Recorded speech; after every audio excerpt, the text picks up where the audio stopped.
रात्रीच्या होणाऱ्या वीज पुरवठ्यामुळे शेतकरी हैराण। दिवसा वीज पुरवठा द्या, शेतकऱ्यांची कळकळीची विनंती। एकीकडे संपूर्ण राज्यात थंडीचा कडाका वाढलेला असताना या थंडीचा आनंद प्रत्येक जण घेत असतो। मात्र या कडाक्याच्या थंडीत आपले शेतातील पिके जगवण्यासाठी शेतकऱ्याची तारेवरची कसरत सुरू असून रात्री होणाऱ्या वीज पुरवठ्यामुळे संपूर्ण रात्र जागून काढण्याची वेळ शेतकऱ्यांवर आली आहे। जगाचा पोशिंदा असणारा बळीराजा असं ज्याला आपण म्हणतो, त्या शेतकऱ्यांना कायमच विविध अडचणींचा सामना करावा लागतो। कधी दुष्काळ तर कधी अतिवृष्टी। मात्र सगळ्या संकटावर मात करत शेतकरी उभा राहत असतो। आसमानी आणि सुलतानी अशा दोन्ही संकटांचा सामना करणाऱ्या शेतकऱ्यांना मात्र सध्याच्या कडाक्याच्या थंडीत पिकांना पाणी देण्यासाठी तारेवरची कसरत करावी लागते। धुळे जिल्ह्यात एकीकडे तापमान 4 अंशावर आलेलं असताना दुसरीकडे या थंडीचा सर्वसामान्य नागरिक आनंद घेत आहे। मात्र रात्री होणाऱ्या वीज पुरवठ्यामुळे शेतीला पाणी देण्यासाठी शेतकऱ्यांना संपूर्ण रात्र शेतात जागून काढावी लागते। आमचा विचार करून दिवसा किमान 8 तास तरी वीज पुरवठा करावा अशी मागणी शेतकऱ्यांमधून व्यक्त होते। राज्य सरकारने याची दखल घ्यावी अशी मागणी शेतकऱ्यांनी केली। विधानसभा असो किंवा संसद या ठिकाणी सत्ताधारी आणि विरोधक कायम आपल्या मागण्या मांडत असतात। मात्र शेतकऱ्यांच्या प्रश्नाकडे लक्ष देण्यास त्यांना वेळ नसून आमचे प्रश्न आम्हाला सोडवावे लागत असून कडाक्याच्या थंडीत तसेच जनावरांची भीती असून देखील शेतात पाणी देण्यासाठी रात्री अपरात्री यावं लागतं। यामुळे जीवाला देखील धोका असून सुद्धा पर्याय नसल्यानं हे करावं लागत असल्याची प्रतिक्रिया शेतकऱ्यांनी व्यक्त केली। आपल्या विविध मागण्यांसाठी सतत आंदोलन करणाऱ्या राजकीय पक्षांनी शेतकऱ्यांच्या या गंभीर प्रश्नाकडे लक्ष देऊन यावर ठोस उपाययोजना करून शेतकऱ्यांना दिलासा द्यावा हीच अपेक्षा शेतकऱ्यांमधून व्यक्त होते। माझे नाव पाटील दिनेश भटू नगाव। आता रात्रीचे 11 वाजलेत, 11:30-12 झालेत।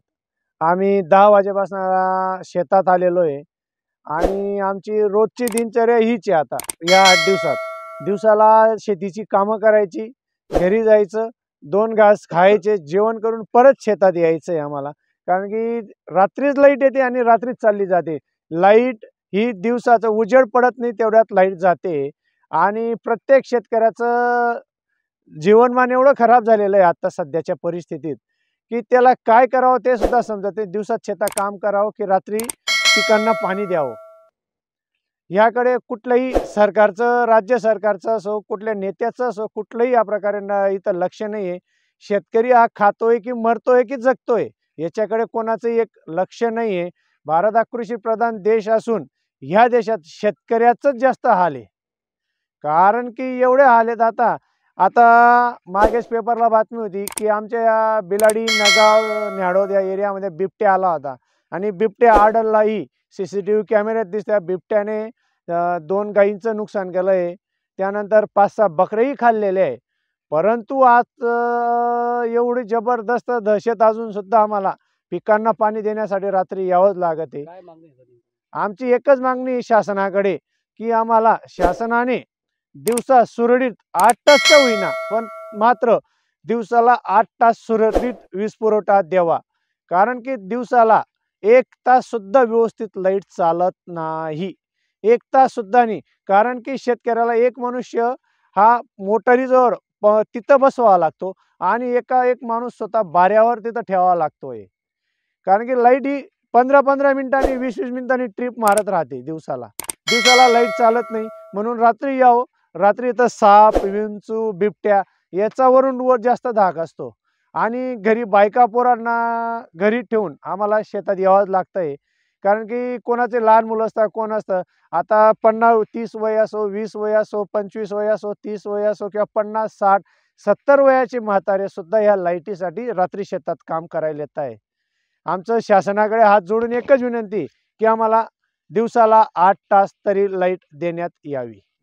जे नाव आनंदसिंग बिलेसिंग राजपूत, नगाव राहणार। मी सकाळी आलो, सकाळी दिवसभरमध्ये फक्त कमीत कमी मी इतका परेशान झालो की तिकडं लाईट चालू करायचो, इकडे येताना परत जायची, असं कमीत कमी दिवसभर हेच नाटक चालू राहिलं। आणि मध्येच लाईट चालली गेली, अजून 1.5 तास आली नाही। आता रात्री पाळी आहे, रात्री 11 वाजता लाईट आली, 11ला बी आली पण लाईट बरोबर चालत नाही। माझे वय 65 आहे तरी मला यावं लागतं भरण्यासाठी। आणि इथं एकदम म्हणजे फारच जनावरं अमुक ढमुक काही ना काही असतातच। इथं एकटं यायला फार कुणाला तरी आणावं लागतं सोबत तरच, नाही तर मग कसं आहे एवढं मागायचं पडलेलं फार नुकसानकारकच आहे सर्व। मग काय तुमची मागणी एकच आहे की दिवसा लाईट द्यावी, सुरळीत द्यावी आणि 8 घंटा का असे ना पण द्यायला पाहिजे. कारण कसं आहे, ज्या कंपन्यांना तुम्ही 24 तास लाईट एकदम पद्धतशीर चालते ते देऊ शकता, शेतकऱ्यांनाच का देऊ शकत नाही तुम्ही 8 घंटे. अशी व्यवस्थित जर लाईट चालली तर सर्व शेतकऱ्यांचे भरणा सुरळीत होईल आणि कोणाचीच तक्रार राहणार नाही, हेच माझं म्हणणं आहे. लोकनायक न्यूज.